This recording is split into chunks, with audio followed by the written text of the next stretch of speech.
男人不吃不喝整整25年都在做同一件事，那便是收集恶魔的头颅。而今天他终于集齐了最后一颗头颅，完成了传说中的隐藏任务，获得了一次回归过去的机会。而他之所以如此执着于过去的原因，完全是为了想要再次见到已故的女儿，以及阻止地球变成这般模样。伴随着一道金光的降临，等他回过神来，他才发现自己回到了过去。而下一秒，他便迫不及待地冲进了女儿的房间，望着正在熟睡中的女儿，此刻的男人感到思绪万分。当年地狱之门的打开导致无数只怪物入侵人间，而他的女儿也是在那时葬身在了怪物口中。那一刻成为了他一生中不可磨灭的回忆。随后只见他走出了房外，这一刻他压抑许久的情绪终于爆发了出来。但他深知这种幸福并不会持续太久，因为当地狱之门打开的那一刻起，世界将不复存在。而他对自己的能力很是怀疑，他能够在保护素敏的同时在地狱之门里生存下去吗？不，他不该这样怀疑自己。为了保护重要的女儿，他必须做到即使是献出自己的生命。与此同时，只见前方传来几道提示：你已获得了魔力，掌握了初级幻灵术，开启了灵魂之眼。望着手中缓缓凝聚的能量，难道回归并没有让能力消失吗？此刻他的能力传来提示，有个灵魂正注视着，难道会是你吗？秀雅虽然他并不知道自己的能力为何没有消失，估计是回归者的福利吧。而在3天之后，地狱之门将会打开，在那之前，有人会事先知道地狱之门的存在，以及会有8名被选为天启的人员，85星，他们被称为人类的救世主，他们拥有着比常人更快的成长速度。如果利用男人这25年以来积累的经验，就可以抢先占领优势以及获取更多资源。而这第一步，自然是要首先抢夺启示者的资格。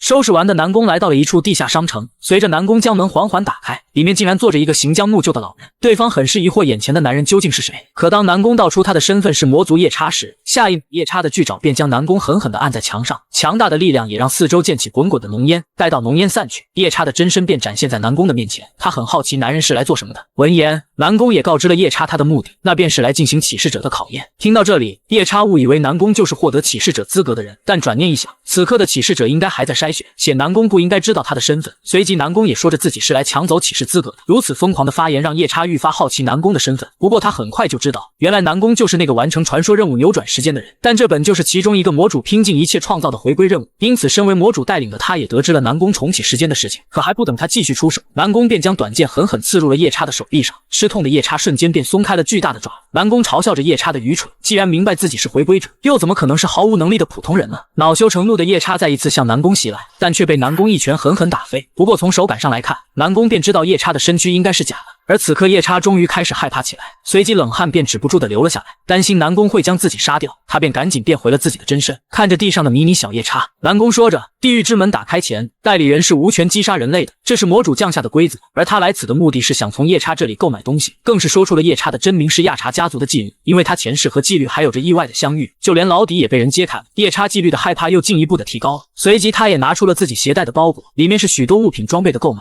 打开夜叉的包裹后，南宫开始挑选着里面的东西，但这些装备的价格都高得令人害怕。不过南宫看上的却是其中的一张卷轴，同时还开口让妓女将卷轴送给他。这一刻就连空气也静止了。夜叉实在搞不懂南宫是怎么说得出来，生气之下的他让南宫赶紧滚，他不可能会把卷轴送出去。闻言，南宫当即就甩出去了2000万的现金，并说着如果事情顺利，他还会再加8000万。却不想夜叉一把就将钱甩了出去，因为3天后这些钱就跟废纸没有区别。而南宫则是建议夜叉收下为好，也许2年后的漆黑夜晚，这些钱能救他的命。魔族虽然得知了南宫回归的事，但他们知道的也只有这点，前世发生的一切过程在时间扭转中已经全部忘记。想到这里，夜叉纪律便有些将信将疑，他希望南宫不要欺骗自己，紧接着就把卷轴拿给了南宫，然后就默默地去把刚刚的现金捡起来。接下来南宫想要启示者试炼的入场券，纪律很清楚他的目的，于是就劝诫南宫要适可而止。可南宫之所以会选择卷轴，就是因为这能见到传说中的魔主。随着卷轴发动，此刻的空间也在顷刻间破碎，而南宫也毫无畏惧地走了进去。小夜叉纪律则是跟在了他的身后。见状的南宫很好奇他为什么跟着自己，而夜叉则是说道，假设南宫真的用回归记忆得知了试炼内容，但如果他抢走了启示者的位置，那么原本该来这里的启示者该怎么办？闻言的南宫表明，他不仅不感到抱歉，还庆幸自己前世治疗一切。本该来这里的启示者名为崔木辉，可对于人类世界来说，他不过是一个本就该死的垃圾，因为对方是一个精神犯人，最喜欢的便是折磨杀害无辜的普通人。闻言的小夜叉也不继续多言，只是告诉南宫要明白接下来会见到的是谁，让他最好小心一点。对此南宫很清楚，因为前世自己可是被他选中的人折磨了整整18年。行至一处领域中时，一股威严的声音便询问着纪律，为什么带着人类来这里？而他选择的启示者并不是南宫。闻言的南宫却不怕死地说着，没有选择自己就是前世他会失败的原因。纪律则是赶紧告诉了魔主，南宫就是那个击杀66万只魔族完成回归任务的人。高空的魔主略带嘲讽说着，这依旧没有资格成为他的启启示者。对此，南宫认为有没有资格确定完后才能知道，因为他至少比魔主选择的崔木辉好100倍。沉默了一会的魔主开始探查着南宫的记忆，这时他才明白，原来扭转时间的回归者竟然拥有着他的力量。感受到内心最脆弱的一切被人得知，南宫瞬间就朝着魔主杀了过去。下一刻，他手中的剑便刺入了天空的巨眼之中。看到这一幕的夜叉顿时变得目瞪口呆，而魔主却是很惊讶，他无法得知那股力量为何会在南宫的体内，但南宫自己也不清楚，也许这是对他前世活在地狱中的补偿吧。紧接着，空间内魔主打了一下响指，下一秒，无尽的幽焰便照亮了原来漆黑的环境。此刻，在南宫的前方出现了一个发出恐怖力量的黑影，而他正是8大魔主之一七蛇的主人。感受到南宫体内那属于自己的力量，七蛇主人此刻也认可了南宫有资格谈话，因为现在的他本质上正是七蛇的从属。走到了七蛇主人的面前后，南宫说出了自己的猜想，这可能是他前世从崔木辉那里带过来。不过七蛇还在回想魔主之间的事，击杀66万只魔族的回归任务，这本是日月的主人制定的伟大规则，他本以为是毫无意义的事情，没想到竟然真的有人能够完成，甚至还找到了自己。但七蛇很可惜地告诉了南宫，他已经选好了人，那边不想再做改变。可南宫却说着，七蛇最应该选择的人是自己，因为前世8位启示者全都死在了他的前面，自己是活到最后且完成任务的人。如果他转成其他魔主的启示者，那出去后一定会第一时间杀掉七蛇选择的人。闻言，七蛇冷冷地说道：“你这是在威胁我吗？”南宫没有在意七蛇话中的杀意，而是继续说着：“反之选择了自己，那么这一局七蛇必然就是胜利者，因为地狱之门被打开，他在不知情的情况下还是活到了最后。同样的这一世，他南宫必然能够再次做到。”沉默了一会，七蛇主人突然疯狂地大笑起来，他对南宫非常的满意。确实如南宫所言，与其去培养一个注定失败的废物，他还不如选择已经拥有自己力量的南宫。随着七蛇发动的能力，很快南宫便发现前世折磨自己的崔木会被召唤到了这里，可还不等变态杀人狂反应过来，下一秒他便惨死在南宫的面前。看到这一幕的南宫没有半点的怜悯，因为这个家伙本就死有余辜，这就是魔主的力量，掌握一切生杀，人类根本无力反抗。杀完原本的继承人，七蛇便选择了南宫作为他的启示者。紧接着，一个充满神秘的法阵便自南宫的脚下升起，伴随无数的力量汇聚进他的全身。南宫获得了启示者的特权蛇之宝库，不过现在的他只能进去其中的铜门获取宝物。随着铜色大门被七蛇开启，里面的金光顿时扑面而来，而夜叉纪律现在已经看呆了，他没想到南宫面对魔主竟然没有丝毫的害怕，因为他光是在后面都已经吓得双腿发软。现在大门也缓缓的合上，无聊之下的纪律便决定在这里等南宫出来。几个小时之后，那扇铜色大门终于打开，不过门前的夜叉纪律却已经在呼呼大睡，直到南宫叫了一下他的名字，纪律这才悠悠的转醒过来。随后南宫便和纪律一起离开蛇之宝库的领域，来到外面的夜叉很好奇里面到底发生了什么。见状，南宫便缓缓地伸出了手，而自他的手上突然聚集了一股至邪的力量，这是一件传说级的君主头盔，生者佩戴时将吸收他的生机，而亡者却能获得强大的力量。南宫选择的这件装备让夜叉心中暗自疑惑，因为这根本不是活人能用的。但看到南宫的眼神，纪律还是急忙夸赞起他的眼光真不错。将头盔收起来后，南宫便让夜叉再次打开商店，他要购买装备，而且这一次南宫是带着魔族货币来购买的。魔族的计量单位是头，他手中的袋子里整整有10万货币。小夜叉随即也明白了这是七蛇魔主给的，于是他就告诉南宫，魔主给的东西一定是需要付出代价的。对此南宫自然很是清楚，但七蛇魔主的委托在他看来相反不是付出，而是得到了更大的回报。在此前的宝库之中，七蛇给予大量钱币的同时，也让南宫为他完成一个委托，这是与时间回归同级别的传奇任务，其名为七蛇的化身。看到纪律还站着傻傻不动，南宫便再次叫他把商店打开。闻言的夜叉也是反应了过来，随即慌忙的询问南宫需要些什么，南宫则是让他拿出自己目前能买的装备。最后南宫从商店中买下了优等的长剑，剩下的钱他则是准备买一个随身背包，不过小夜叉却说这背包他免费送给南宫。见状的南宫也就接过了他的心意。夜叉纪律考虑到今后在地球行动，和南宫打好关系并不是一件坏事，将需要的东西全部弄到手后，南宫便询问起夜叉现在的时间。夜叉说着现在已经下午3点，商场内无人是因为结界的缘故。不一会他们就走出了地下商场。纪律很好奇南宫急匆匆的离开是有什么事情，而南宫则是露出了久违的笑容，因为现在是放学的时间了，他要去接女儿回家。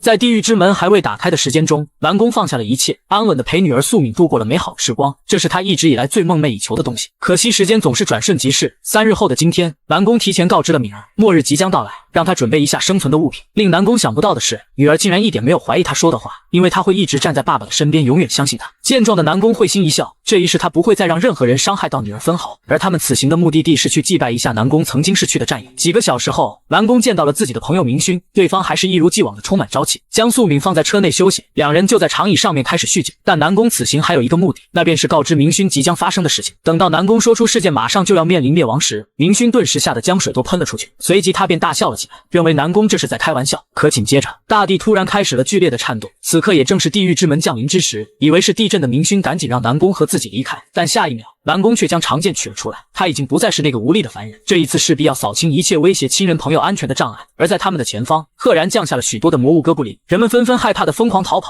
唯有南宫一人巍然不动，同时还告诉明勋，这一世就让我们一起好好的活下去吧。看着杀向南宫的哥布林，明勋着急的上前准备拉开他，可下一秒，凶恶的哥布林却被南宫一剑当场斩杀。望着地上的魔物头颅，明勋已经害怕的无法动弹。但当南宫让他去暂时保护素敏之时，明勋也毫不犹豫的答应了南宫的请求。现在的天空中出现了一只恐怖的绿色魔眼，紧接着堆积成山的哥布林便疯狂的涌了出来，他们追杀着在场的无辜百姓。南宫想起了七蛇魔主给他说的话，作为他的启示者，会获得掌握死亡的力量，那便不要心怀仁慈，不择手段，拼尽一切的活下去，这才是他的启示者该走的路。下一刻，南宫的身边突然萦绕着无数的死亡气息，他想让此地的诸多英灵成为自己的力量，再次重回世间守护安宁。随着南宫的吟唱结束，墓园的无数灵魂突然主动的融入他的身体中，待到融合结束，南宫的灵魂感知也提升到了2级。紧接着那些回应南宫召唤的英灵，此刻在七蛇力量的作用下，全部幻化为灵魂骑士，他们将跟随南宫一起阻止悲剧的重演。另一边，此刻的明勋正在孤军奋战，面对眼前源源不断的哥布林，就连他也感到非常吃惊。而在这时，一只哥布林朝着他迎面扑来，可下一秒，只见一道身影闪过，等他回过神来，面前的哥布林早已被当场击杀。而他很是好奇这些家伙到底是怎么回事，但南宫却表示稍后再做解释，随后更是将手中的剑交给了他。周围还有许多的哥布林，我能够信任你吗？见到知心催明勋，虽然他曾答应过师傅不再拿剑，但眼下也别无他法。而在他触碰到剑的那一瞬间，只见一道红光充斥着剑身，与此同时，眼瞅着一个小孩将有性命之忧，下一秒明勋一个顺斩就将哥布林当场击杀，随后更是投身在了战斗之中。而南宫不能公开展示自己的力量，所以保护人类的工作就只能交给他了。在回归前，他可是武装守护者的首领，被称为泰山剑的崔明勋，而男人将会在阴影中为他们提供帮助。在经历了一场漫长的战斗之后，明勋终于击杀了最后一只怪物，随后便精疲力尽地坐在了地上。这下应该全都解决完了吧？可一旁的动静却吸引了两人的注意。终于轮到你了，哥布林战士！下一秒，只见其猛然向明勋挥出一刀，明勋提剑抵挡，可哥布林战士结实的力量还是将其震飞了出去。但随后哥布林战士居然转身朝身后走去，那家伙怎么回事？他怎么停下来了？也许他的目标是神龛。神龛是一个用来向哥布林王供奉粮食的地方，哥布林打算将纪念塔作为他们的神龛，如果我们不阻止，他们的数量将会疯狂的增长。这群混蛋竟然敢对纪念塔做这种事，那是否干掉哥布林战士就能阻止了呢？南宫却对此表示否定，因为要想阻止他们，就必须击杀他们的首领哥布林王。紧接着，南宫与明勋就来到了哥布林的老巢。这个哥布林王怎么看起来弱不禁风的？南宫表示不要掉以轻心，因为哥布林王是会使用魔法的。随后，只见南宫的背后冒起一个个灵魂战士，就从这些哥布林战士先解决开始。此刻的哥布林战士还没意识到危险的靠近，下一秒，只见一把飞刀袭来，瞬间刺瞎哥布林的眼睛。就在哥布林盲目的挥砍时，南宫已经顺身到了哥布林面前，随后从背包掏出2根毒针，紧接着狠狠插入哥布林体内。哥布林疼得发出一声惨叫。就是现在，只见明勋腾空一跃，一道凌厉的斩击朝哥布林砍去，但哥布林却露出瘆人的笑容。原来剑砍在他身上并没有造成丝毫伤害，可随后哥布林却发出一声惨叫，看来是毒针的效果发动。与此同时，只见哥布林忍着剧痛扑来，一记横斩袭来，却被南宫附身躲过，接着重新掏出3枚毒针，朝着哥布林的心脏射去。而在毒针命中怪物的一瞬间，只见怪物猛然瘫软在了地上，接下来就该我出手了。明勋一道横斩挥出，成功击杀哥布林，解决了这头哥布林。现在我们该去找最终 BOSS。可南宫很快就察觉到了不对劲，因为这里出奇的安静。下一秒，只见哥布林王正将魔法对准了明勋。就在这千钧一发之际，一道身影出现将魔法挡下，但由于魔法过于强大，导致灵魂战士瞬间被消灭。该死，果然用不了多久啊！而此刻能使用的亡灵仅剩2只。这时，只见明勋挥舞着长剑便向哥布林王砍去，可下一秒，一道防护罩挡住了他的进攻，随后巨大的魔力便将其反弹了回去。该死，那是什么东西？那是哥布林王的防护盾，虽然不是什么高级魔法，但现阶段也非常棘手，只有用更强的力量才能将它压碎。可现阶段的我们能做到吗？以我们的力量不可能做到，但是把它交给剑就行了。随后南宫便把剑交给了明勋，这是一把被诅咒的剑，上面束缚着一个灵魂，无论如何你都不要放开手里的剑。伴随南宫开启灵魂之眼，下一秒一道红光便包裹住了明勋，而一旁的哥布林王似乎察觉到了危险，于是便指挥小弟们冲杀过去。见状的南宫眼神一冷，随后便从背包中掏出恶魔猎人的银刃，朝着哥布林群便丢了进去。冲锋的银刃停在第一个哥布林的头上，然后只见一道红光迸发，一股冲天火焰便将哥布林群们吞噬。就在这时，一股黑色能量覆盖明勋的全身，被诅咒的剑正在与你交流。下一秒，只见明勋的瞳孔瞬间被红色填满，被诅咒的剑渴望灵魂。紧接着，浑身被黑色包裹的明勋就朝着哥布林王冲去，被吓坏了的哥布林王连忙用魔法抵挡，可却无法阻止黑色剑气的前进。随着明勋身体不断爆发出恐怖的剑气，下一刻，哥布林王面前的防护罩缓缓破裂。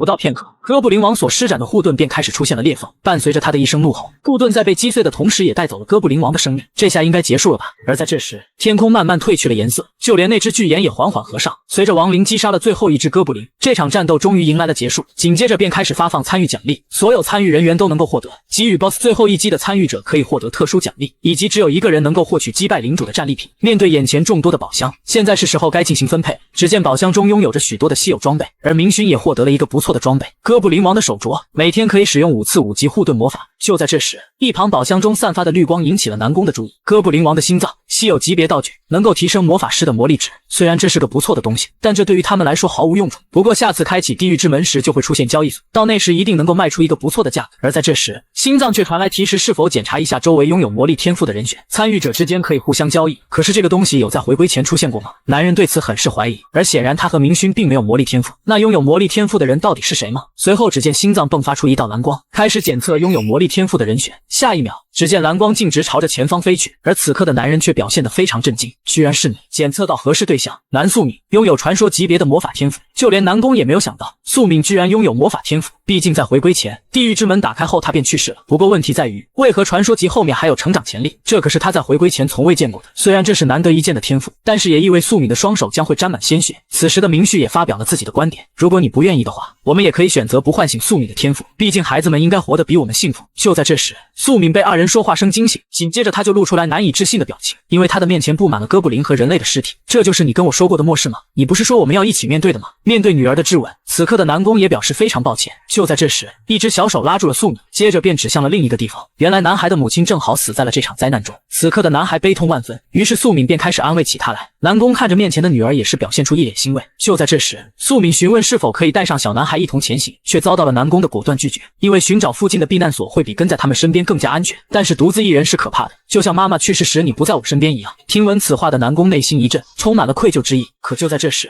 后方的黑洞中七蛇魔主缓缓走出，一个要处理死亡的人却走在了拯救生命的道路。你觉得对吗？南宫也没想到魔主会在这个时候出现，魔主也没想到南宫他们能够干掉哥布林王，因为按照原计划，哥布林神龛会在午夜前建成，届时城市将会被哥布林占领，而因为南宫的插手，导致事情偏离了原来的走向。对此高层感到不满，他们反对南宫在狂欢节到来之前使用了亡灵的力量。我只是使用了属于我的力量，这也有错吗？不，他们是对的，因为这一切本应该从狂欢节开始，但是由于你的出现，拥有召唤英灵和神灵的力量破坏了原有的平衡。南宫却表示，如今的我们都是一条船上的蚂蚱，所以你也有义务帮忙解决这个问题。七蛇魔主也早预料到南宫会这么说，所以他为南宫准备好了一个方案。既然南宫已经吸收了好几个亡灵，那么他也要遵循等价交换的原则，付出一条生命的代价。那边那个小孩，反正你已经打算把他留在这里，现在拿他作为交换也好过以后拖你的后腿。听闻此话，素敏怒不可遏。下一秒，只见其对着魔主便挥出了一拳，你凭什么决定别人的生死？健壮的魔主眼里冒出杀气，与此同时，一股红色能量便将素敏击飞了出去，重重砸在了墙壁上。健壮的南宫想要上前阻止，却被七蛇的力量当场击飞，而明旭的进攻也被魔主轻松化解。仅仅瞬间，七蛇便将3人制服。只见其喃喃说道：“我也许认可你，但你的女儿越界了，是不是应该给她点教训呢？是否要以终结他们的生命来结束这一切呢？是那个小孩，还是他们2个的性命呢？做出选择吧。”就在这时，南宫身上的心脏突然滑落，紧接着爆发出一道绿光，随后照射在了素敏身上。看起来一切都在按我想要的方向发展。这家伙原来早就看出素敏的天赋吗？所以才制造出这样的情况来引出他的天赋。此刻的南宫表现得非常自责，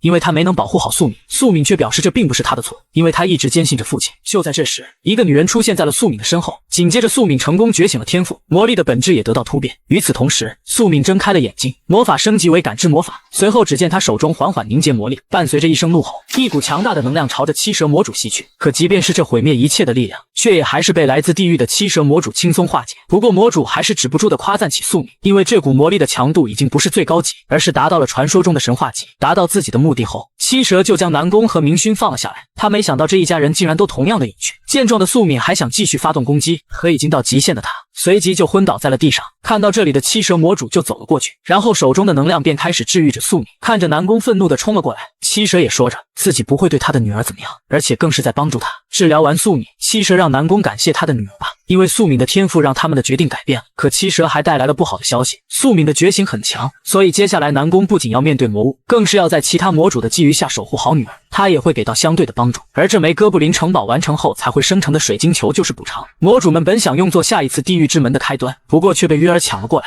临走时，七蛇魔主告诉南宫，他会一直关注这场游戏的，而南宫只需要为了他的胜利好好活下去就行。但南宫的内心却无一丝开心，唯有对这些天外来客无尽的愤怒。随即在南宫的带领下，他们踏上了返程之路。当第一个地狱之门关闭之后，首都即将开启新的场所副本，因此想要防止更大的惨案，他们必须要获得副本中的补偿。可回程的路并非一帆风顺，沿途完全是末世降临的景象。通过交通广播得知，回程高速公路全部遭到破坏。就在这时，一只哥布林突兀地出现在他们的车前。难道这个地区还没有整理干净？就算是杀了哥布林首领，也并不意味着其他魔物就会自动消失。原来这些哥布林都是眼前的年轻男孩用弓箭射杀。在如此漆黑的深夜，一个普通人居然能击杀5只哥布林。如果是这样的实力者，前世的他应该听过名号才对，可他自报的名称自己根本没有印象。原来男孩的父亲病危在首都的医院，但男孩刚前往回城之路时，发生了地狱之门的开启。他为了南宫把他带上一同前往，拿出了自己所谓的补偿，而这个东西却让南宫大吃一惊。既然击杀低级哥布林就能获得这个东西，按照前世的发展，这个东西不可能出现在这个时间段。人类在之后的狂欢节能获得的力量有2种，资质与觉醒之力。资质是天生就能表现出来的特殊才能，觉醒之力则是后天性的可以提升的才能。而这颗符文宝石就是可以提升觉醒之力的必要宝石，因此这种宝石是需求量非常大的存在，可它的爆率却极低。而察觉到事情的不凡，南宫敏锐地感觉到这绝非是运气的偶然。后来与男孩的交流中得知，他的父亲居然是专业射箭运动员。按照他的姓氏，南宫马上判断出，男孩的父亲应该就是拥有罕见天赋的符文猎人。他与安娜是全世界仅有的2个罕见天赋的拥有者。当时全世界的各个组织都想引进全太后，但在7年前的交通事故中，他长期病倒不起。当他们想尽办法想治愈他时，85星的圣女艾拉居然花费巨资使用艾瑞克书，但此女与圣女的名称不同，毫不犹豫地在背后做着一些肮脏的事情，就像全太后拒绝加入他的提议时杀了他一样。这一世居然让我提前碰到了他们，那我就不能让历史再次重演。现在全国各地因为有哥布林的爆发，举国的军力和消防会投入其中，因此越是这种时候医疗越为重要，所以全太后留在医院反而比跟着他们更为安全。如果想救助全太后，现在最需要的是艾瑞克书，而这个东西可以在夜叉的包裹商城中购买，但价格却高达40万金币。而想尽快筹齐此等巨款，那参加这次开启的副本是最优选择。而就在这时，就像是原子弹爆炸一般，强烈的白光瞬间笼罩着整个城市。在众人的一脸惊讶之中，随着光线的消散，一个恶魔缓缓地显现出身影。可悲的人类，本大爷长话短说，从现在起我要向狂欢节的观众赐予魔主们给予的觉醒机会。众人当然无法理解这突如其来的变化，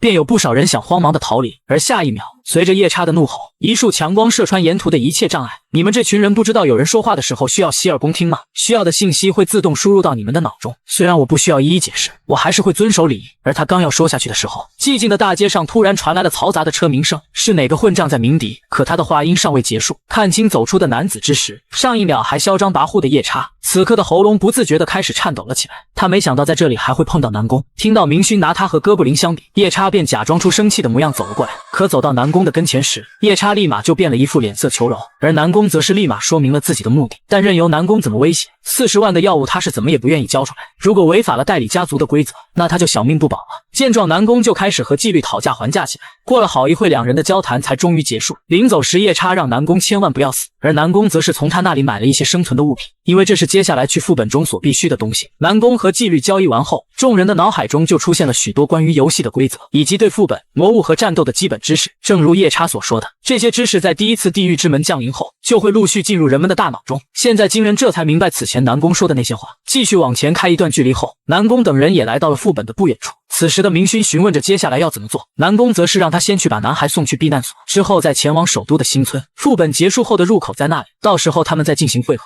闻言的明勋也想去副本中帮忙，但南宫却告诉他，新村会出现更为惨烈的战斗，所有残留的魔物会出现在新村的黄昏时间。正如他们脑海中的知识所描述，每次地狱之门开启，出现的魔物数量都是固定的，可就算及时关闭地狱之门，却还是会留下许多魔物，而他们都会在黄昏时间的现实任务中出现。南宫之所以叫明勋过去，是为了能让他保护更多的人。听到这里的明勋也不再迟疑，随即就答应了前去猎杀魔物。黄昏时间确实会造成很多伤亡，但同样也是来钱很快的地方。集齐大量的货币后，就有机会能拉拢剑术大师全太后。分配完任务，南宫也就带起素敏和金人出发通关副本。不一会的时间，三人就来到了副本里面。素敏虽然没有了秀雅的灵魂之力加持，可觉醒强大魔法天赋的他，在获得相关的战斗知识后也能独当一面。此刻望着素敏手中的魔法，金人已经不敢相信自己还身处现实世界。南宫则是让女儿不要过度使用，不然就会如上次一般超负荷晕倒。紧接着南宫就悄悄贴在了石墙的一边。此时的前方还有着许多的丧尸，而现在便是弓箭手发挥作用的关键时刻。得到南宫的指示，金人瞬间就射出了几箭，且全部命中了低级丧尸的头部。自上一次遇到哥布林开始，金人便发觉自己的精准度得到了大幅的提升。南宫明白这是他的剑术资质在觉醒，随即还询问金人别的变化，但金人自己也说不出那种感觉，只有等确定了才能告诉南宫。而慢慢跟上来的素敏却突然指向了前方，原来在众多丧尸的后面是一个散发幽光的宝箱。见状的素敏顿时好奇心大涨，下一秒他带起剧烈的红蓝火焰便冲向了宝箱，被火焰扫过的丧尸无不化为了灰烬。就在素敏飞快地接近宝箱时，南宫便急忙让金人瞄准宝箱，以他的判断，如此显眼的宝箱必然是一个陷阱。闻言的金人也没有半点迟疑，下一刻他的箭矢便先一步命中了宝箱，宝箱也果然发生了剧烈的爆炸。好在南宫及时出手护住女儿，素敏也并没有受到伤害，唯一不好的是她的头发全部被炸变样。爆炸结束后，刚刚宝箱的位置出现了一把钥匙，这正是开启前方 BOSS 大门所需的物品。然而在这扇大门之后，南宫断定里面一定有着丧尸王。随着金属的大门缓缓被打开，里面赫然有着几只巨大的丧尸精英。清除了所有的怪物，南宫就暂时关上了进去关卡的大门。在 BOSS 房中有着4只精英怪和1只丧尸王，如果不能解决精英怪，就连接近 BOSS 也非常困难。而且丧尸王会让精英怪拥有高速再生的能力，所以他们必须要同一时间击杀4只精英丧尸。好在南宫从夜叉那里买到了抑制丧尸再生的东西，这是优等的圣骑士吊坠，它可以给持有者赋予进化的力量，可同时阻止4只丧尸的再生很难，但南宫却想到了一个唯一的方法。与此同时，另外一边，新村的黄昏时间已然到来，士兵们都在拼命地抵御着魔物。其中的一名长官请求着天空的火力支援，但却被对方以无法确认是否存在平民拒绝了。就在长官生气的时候，一旁的士兵急忙报告，前方出现了平民驾驶的车辆，而来人正是明勋。他驾驶着小车疯狂地冲撞着哥布林。见状，士兵们对他的评价只有2个字，那就是疯子。副本内，南宫和素敏金人商议好战术后，他便召唤出了灵魂骑士率先发动进攻。前方的4大丧尸和丧尸王也注意到了这一幕，而素敏则是在后方发动魔法支援。随着2股魔法能量的涌出，冲过来的丧尸也被瞬间贯穿毁灭。一旁的金人遭遇到了其中的1只精英丧尸，虽然他已经后悔没有坚持去医院，但此刻金人还是立马拉弓射箭，强大的箭矢如激光径直穿透了精英丧尸。最后1只丧尸也被灵魂骑士当场斩断双腿。见到丧尸瘫倒在地，南宫果断拿出了吊坠开始进化，这能有效的抑制对方再生。解决完1只，还有余下的3只精英丧尸，素敏和金人也在持续的压制着魔物。南宫手中的吊坠则是令丧尸们的行动变得愈发迟缓。可这时端坐在前方的丧尸王突然抬起了手，嘴中更是在默念着咒语。见状的金人感到很是奇怪，因为对方一直什么都不做，现在却在说些听不懂的话。但一旁的素敏竟然听懂了丧尸王在念些什么，原来他口中发出的咒语正是复活。素敏能听懂这些低智力魔物的话，这使得南宫也震惊不已，这极有可能是此前秀雅赋予他的某种能力。不过这也仅仅是他的推测，毕竟前世南宫也没有遇到这种情况，而现在对他们来说这是一件好事。随即南宫就让女儿要持续告诉他丧尸王说的话。与此同时，在丧尸的咒语过后，除去被圣骑士吊坠净化的1只，其余倒下去的丧尸此刻纷纷站了起来。下一秒，丧尸的攻击便猛然袭向了南宫。吊坠只有1个，这样下去丧尸根本就杀不完。虽然前世他也没有尝试过，可目前看来要用到他此前想到的方法。于是南宫赶紧让敏儿将魔法注入吊坠之中，将素敏的魔法通过吊坠释放出来，其上必然会带着净化之力。但碍于丧尸已经将南宫团团围住，这导致素敏根本无法瞄准。看着身处险境的父亲，素敏着急的流下了眼泪。一旁的金人却是冷静的用力拉弓，紧接着他的箭矢就给南宫和素敏创造出了空间。然而当南宫举起吊坠的时候，身后的丧尸却一爪将其狠狠击碎。随着吊坠落在了地面上，灵魂骑士也不敌丧尸被击溃。看到这一幕的丧尸王止不住的大笑起来。宿命望着前方的父亲，一时间绝望便彻底涌上心头。可身处包围的南宫却没有丝毫的慌乱，只见他用手紧紧地握住吊坠的碎片，随即恶狠狠地说道：“游戏现在才真正开始。”手握紫禁碎片，同时射向4只丧尸，并且再次鼓励素敏后，紫禁碎片接触怪物的同时，完美的命中了这些丧尸，至此幸运地解决了眼前的难题。现在剩下的就是丧尸王。南宫再一次召唤着英灵，缓缓地走向丧尸王，随即在丧尸王的呐喊声中，将幻化的长剑直接插入了他的眉心。然而本以为战斗就此结束之时，看似失去生机的首领，全身的骨骼滋滋作响，并且在南宫尚未反应之前，刹那间长出的胸骨狠狠地插进了南宫的胸膛。这是谁都没能预料到的场景。可就在素敏不知所措之时，一旁的金人突然挺身而出，双眼散发着金色黄光，下一秒直接射出一箭命中首领的胸口之处。接下来要求素敏先控制首领的行动，自己则是接二连三的命中着首领的不同部位。这一切让南宫更加好奇，按照金人以往的命中率，可以轻松的命中怪物的首级，但他偏偏射击在其他的部位，而且更新奇的是，首领的再生能力就像是无法施展一般，只能在原地不停的惨叫。而下一秒金人再次射出的箭命中首领时，竟然就这么应声倒地，甚至还爆出了闪闪发光的符文宝石。原来在危难之际，金人觉醒了开眼天赋，通过开眼，金人可以清楚的看清首领体内的发光点，而他通过依次击中相应点，在击杀怪物的同时还能爆出符文宝石，这应该就是与他的父亲相同的符文天赋。但可惜的是，并非所有怪物都有体内发光点，也就是说，只要拥有发光点，怪兽就能爆出符文宝石。如果将金人留在自己的麾下，将会成为不可多得的人才。而这时，在原本的首领位置，再一次冒出了发光的宝箱。等到宝箱的光芒闪烁而过，副本内立马出现了大量的金色货币。金人则是获得了一双丧尸王的手套，但上面散发的臭味让他实在有些无法接受。听到南宫说臭味要3年后才会消失，金人便直接吐了出来。而南宫现在的装备里多出了3把钥匙，这能打开丧尸王的宝库。随即他将其中的2把分给素敏和金人，让他们选择宝库，挑选自己需要的装备。知道明勋那边可能已经要发生战斗，南宫就立马前去收取奖励。不一会，南宫就打开了自己这把钥匙的宝库，而里面赫然漂浮着一本诡异的物品。这件装备名为巴沙兰的召唤书，只要放入材料，就能获得一件最低为稀有级的装备，不过只能用1次。等到南宫走出来后，素敏和金人也选好了自己的东西。素敏获得的是一件能恢复魔力的手镯，金人却反常的拿了一把冰霜长剑。南宫本以为他还会一些剑术，却不想金人只是单纯的觉得这把剑很帅，虽然觉得很无语。不过接下来他们就要赶去支援明勋了。另一边的明勋和守卫的长官浩俊是曾经的战友，对方见到明勋的第一时间很激动，而明勋表明了自己是来帮助他们的，同时还告诉了浩俊他们曾经的队长南宫也会前来这里。可这时的浩俊说着他们没有多余的装备，闻言的明勋便取出了斩首者的行刑剑。对此浩俊虽然惊讶，但也并没有意外，因为此前他们也获得了基本的信息。而明勋也把一件鼓锤交给了浩俊，这是南宫此前给他准备的。拿好装备的2人就这样默默等待着魔物，因为这里是绝不能丢失的地方。紧接着2人就和魔物战成一团，就算是遗留的哥布林却也让2人有些难以招架，周围还有着许多陆续倒下的士兵。明勋和浩俊则是背对背迎接着魔物，但浩俊也深知仅凭他们恐怕无法坚持下去，而哥布林们就如同潮水一般冲了过来。突然一把染上毒药的短刃飞快袭向浩俊，好在明勋及时推开了浩俊，挡下这一击，可他自己也因此浑身颤抖地倒在地上。见状的浩俊顿时萌生了退意，因为现在的明勋急需治疗。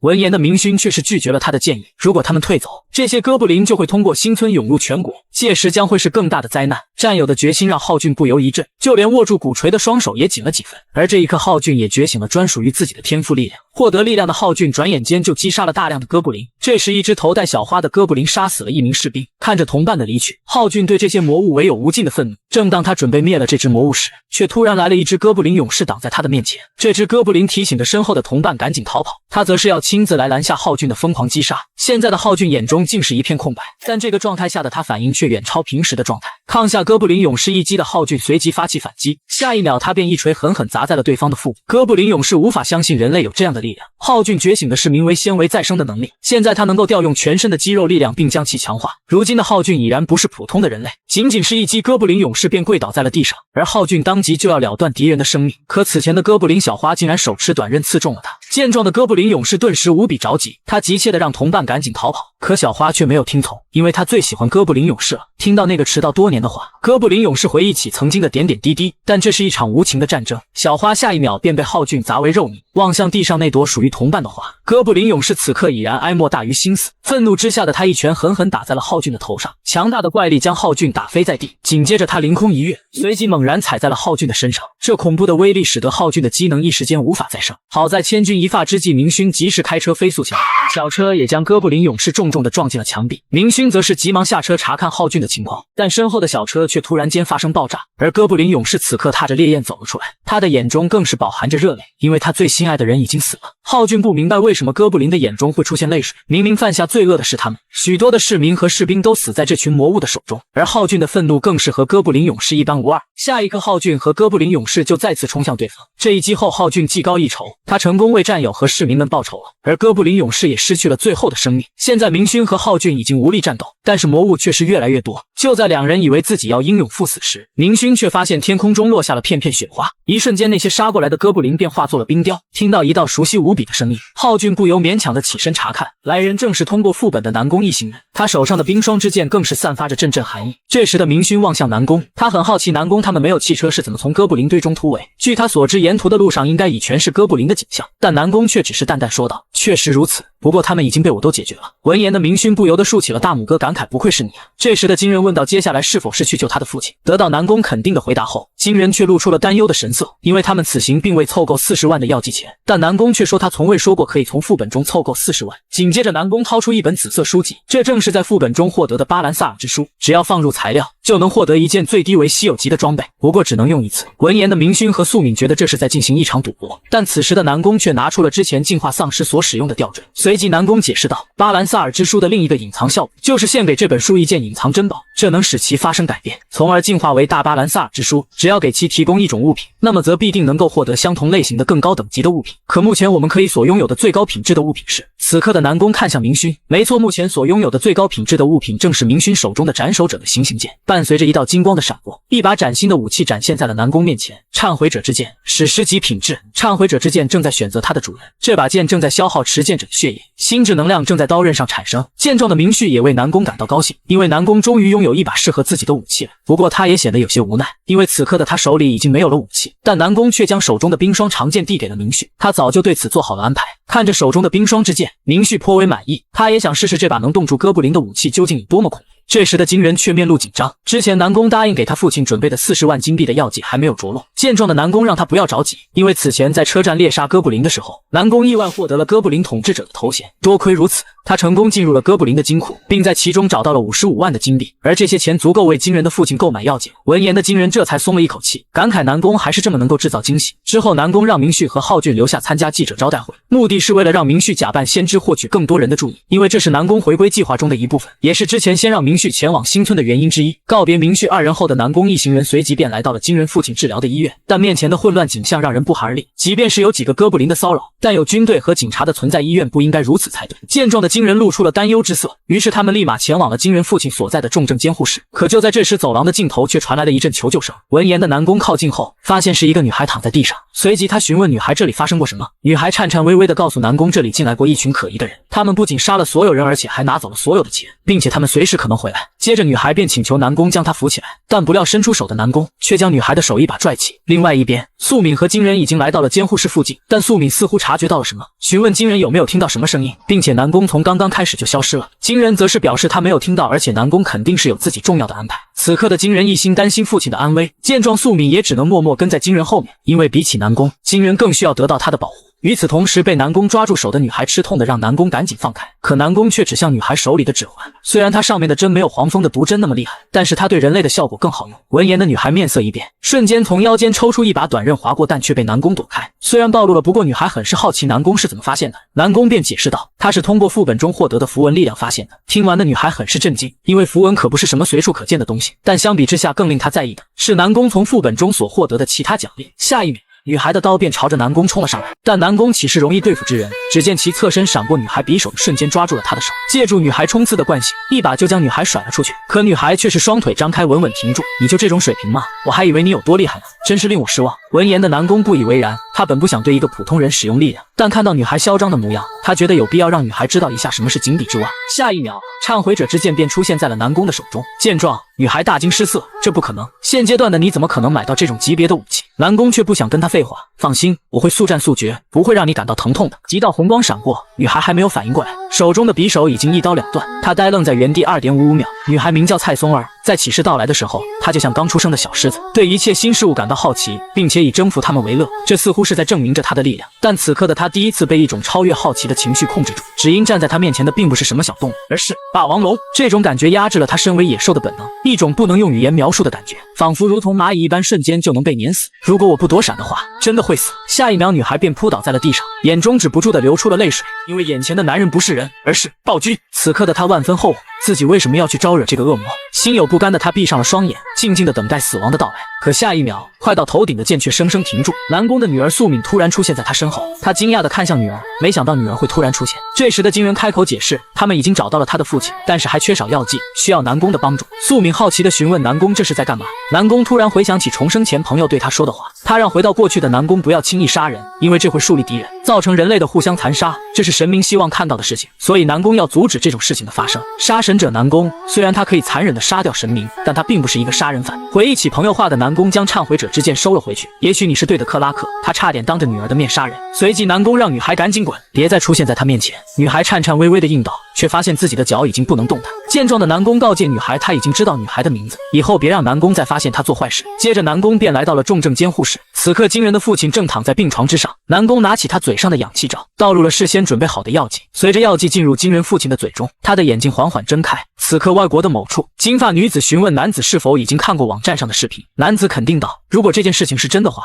那么 H 国已经出现了2个顶级强者。一旁的黑人说道，那个士兵叫做康浩俊，实力很强，但他旁边那个人手里拿着的武器却不是能从哥布林中获得的东西。的确，每个起事者所掌握的信息和资源不同，他能提前拿到罕见物品，有可能跟我一样也是起事者。如果是起事者的话，那么像我一样拥有特殊武器也不足为怪。那么如果我们想找到那个人，就得先去见一见这个康浩俊。一旁的金发女子却提醒 H 国是世界的焦点，我们这样做是不是不符合计划？男子一脸严肃，我明白你的意思，不过世界的焦点必须一直在我身上，只有我才能成为世界的救世主，我不允许其他人的光芒盖过。接着男子继续说道，我会试着招募他们成为我的力量，防止他们成为别人的助力。但金发女子却神情严肃，如果他们拒绝了呢？男子缓缓闭上双眼，那我会毫不犹豫地将他们除掉。就在刚刚南宫一行人成功让惊人的父亲苏醒后，返回了南宫所在的住所，但眼前的景象却让素敏呆在了原地。他们家所在的公寓已然被大火所淹没。见状的明勋一脸震惊，这难道是哥布林干的吗？南宫却转头看向了身后，从目前的情况看来，是夜叉那个混蛋降落错地方导致的。闻言，气不过的素敏直接就骑在夜叉的头上，狠狠给了几个大壁咚。目前他们已经没有了去处，不过南宫对此早就做好了准备。第二天清晨，南宫一行人已经走了1天1夜，素敏也因为脱力宛如一具行尸走肉。就在此时，一座地下安全室映入众人眼中，这就是南宫此前为应急而准备的秘密基地。虽然这里简陋了点，但至少保证了充足的食物和物资。紧接着，南宫掏出了一颗水晶球，这是此前七蛇魔主给予的奖励，有了它就能将这间地下室打造成哥布林要塞的存在。随着水晶球中的蓝光缓缓显现，一股冲天的能量覆盖住了整个地下室，一级哥布林据点的核心正在激活。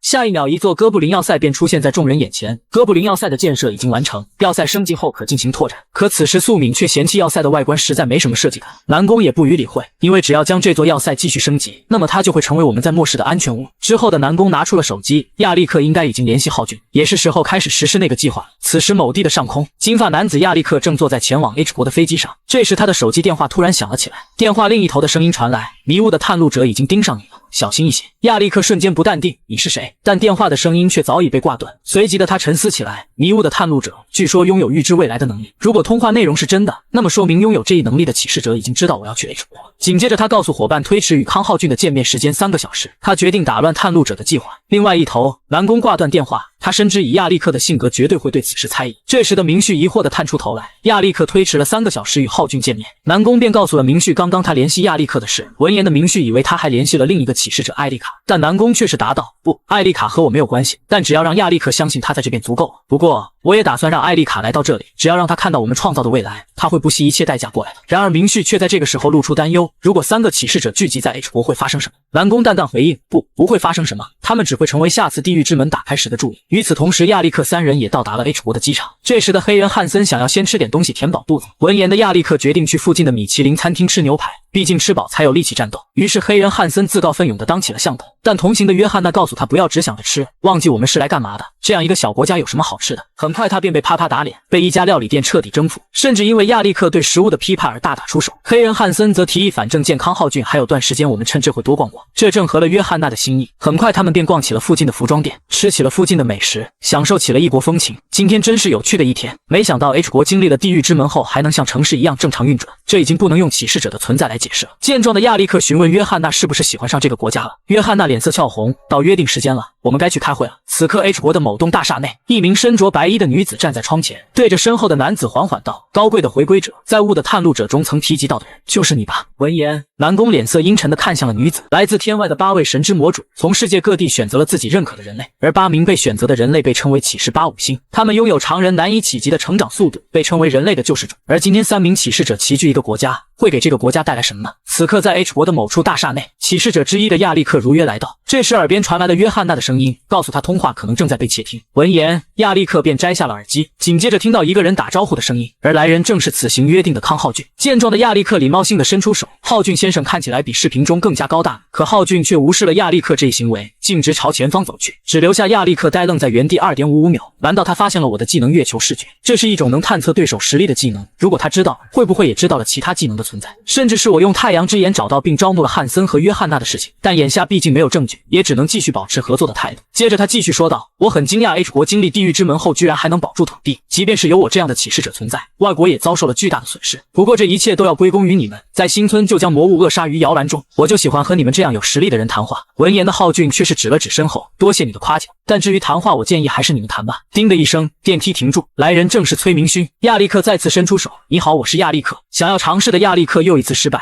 你好，我是崔明勋，跟浩俊曾经是一个军营的。见明勋丝毫不给自己接触的机会，亚历克也更加坚信自己的猜疑。而接下来就是两人的互拍马屁时间。原来你是一名退伍军人，难怪身手了得，跟我这样的演员就是不一样。哪里，要不是亚历克先生这样的世界级明星在媒体上宣传，启示者也不会这么快就浮出水面。闻言的亚历克试探性询问，难道明勋先生也是启示者？明勋则是吊足了胃口，现在还不能告诉你，因为我不确定你是敌是友。亚历克一脸无奈，你说的对，怀疑是一个领导者应该具备的要素。见状的明勋也是哈哈一笑，可下一秒却说出了令亚历克震惊的话，天主教圣玛丽医院病房，你很有眼光，居然能找到那么个地方。此话一出，亚历克面色巨变，他竟然知道了汉森和约翰娜的位置，这也是探路者的能力吗？随即他更加激动，既然你是探路的启示者，就应该能看到未来的军事力量根本抵挡不住魔物，所以我们更需要把力量联合起来，让我们来引导人类，以我们作为启示者的力量，才是唯一能够拯救世界的方法，所以我需要你加入我们。但明勋却是直勾勾地盯着他，只是这样吗？在我看来，你只是想逞英雄，而不是拯救人类。你建立国际联盟并不是为了拯救人类，而是为了控制人类，达到你征服世界的目的。闻言，亚历克的脸色更加难看，你能感觉到我的意图？如果我说我可以呢？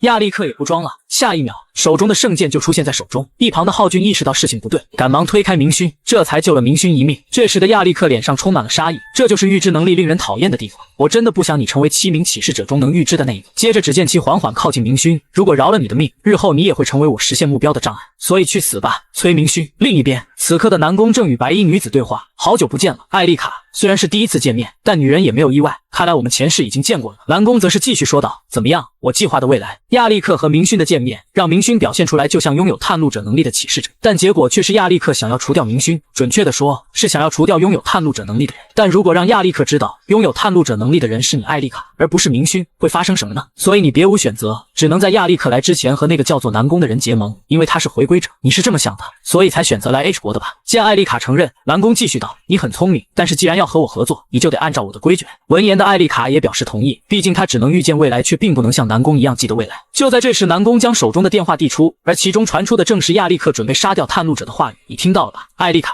而电话另一头的明勋，此刻他正将亚历克的声音传给南宫。见状的亚历克才明白自己上当了。与此同时，他的身后突然冒出一个黑色的身影，紧接着一拳袭来，便将亚历克击飞。见状的亚历克一脸难以置信，这家伙什么时候出现的？只见一个魁梧大汉出现在面前，嘴中喃喃说道：“艾丽卡的敌人都得死。”来了！两大究极剑客终于迎来了对决，一边是拥有着史诗武器的崔明勋，另一边是启示者之一的亚历克。两人碰撞在一起，究竟会摩擦出什么样的火花？原来就在刚刚，亚历克终于发现了明勋不是探路的启示者。明勋则是淡淡回应，自己从来都没说过是启示者，他不过是扔了个诱饵，亚历克就自己上钩了。闻言的亚历克顿时恼羞成怒，但他却忽略了旁边还有一个大汉正虎视眈眈，接着便挨了一记重拳。跪在地上的亚历克脸色难看，普通人挨这一记早就见阎王了。艾丽卡究竟是谁？居然能控制这样的怪物？可让他更加难受的是，他不确定这个艾丽卡是否就是的探路者。这时旁边的大汉眼冒红光，你还在惦记艾丽卡小姐是吧？紧接着又是一记重拳袭来。另一边的大厦之中，只见南宫对着艾丽卡说道，征服世界这是很多人都会有的愿望，但却很少有人能够实现。但亚历克在这方面却不一样，在8位神之魔主中，狂欢节开始前，日月的主人就会给予他的启示者最大的优势，假装自己是一个充满人性的高人，以达到放大人类欲望的目的。然而日月的主人真正想要的却是人类的修道院充满了贪婪，所以为了实现他变态的欲望，他选中了亚历克作为启示者。可这时的艾丽卡却质疑起了南宫，你真的能说你跟亚历克有什么不同吗？如你所见，我的预知能力还不够成熟，所以我需要确定未来的不确定因素，保证你不会终结人类的存在。闻言的南宫身上冒出了死灵之气，我猜你真正想知道的是不跟随回归因子会发生什么吧。与此同时，亚历克这边面对大汉袭来的一拳，亚历克附身躲过的同时不忘骂一句混蛋。下一秒，圣剑便出现在了他的手中，紧接着亚历克用力一划，一股灵力剑气划破了大汉身旁的空气。见状的大汉不由得脸色顿时铁青。只见亚历克缓缓说道，我的动作可不是从什么好莱坞学来的，而是刺杀者。明勋和浩俊一惊，因为刺杀者是几年前解散的一个暗杀小组。见状的浩俊询问明勋是否要上去帮忙，但明勋却是认为大汉此时打得正畅快，不要去打扰他。这是两个男人之间的战斗，让他们去尽情享受吧。闻言的浩俊也是认可了明勋的发言，但这时候的大汉却痛苦地转过头来，你们两个大傻春，快来帮我呀！两人这才尴尬地将武器掏了出来。四人对峙，此刻的亚历克已处于暴怒状态，你们这群家伙都给我死！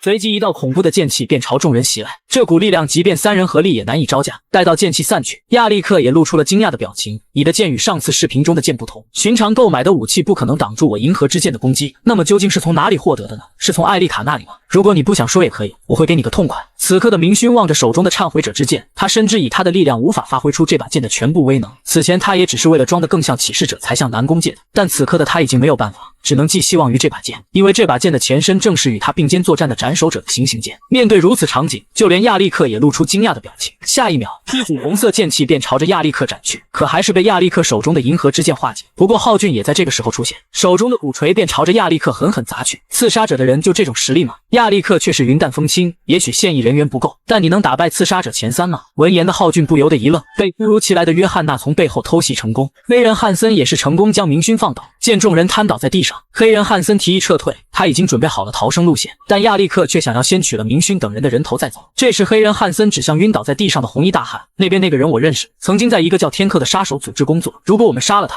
可能会不必要的得罪他们幕后的人。亚历克脸上露出不悦，你是觉得我会怕他们吗？可就在这时，浩俊的手突然从后面抓住了黑人汉森，约翰娜露出一脸难以置信，他明明已经打中了他的第3节椎骨的。一旁的明勋也缓缓醒来，呵呵，第3节椎骨对我们浩俊来说可不算什么，因为浩俊他可是人屠。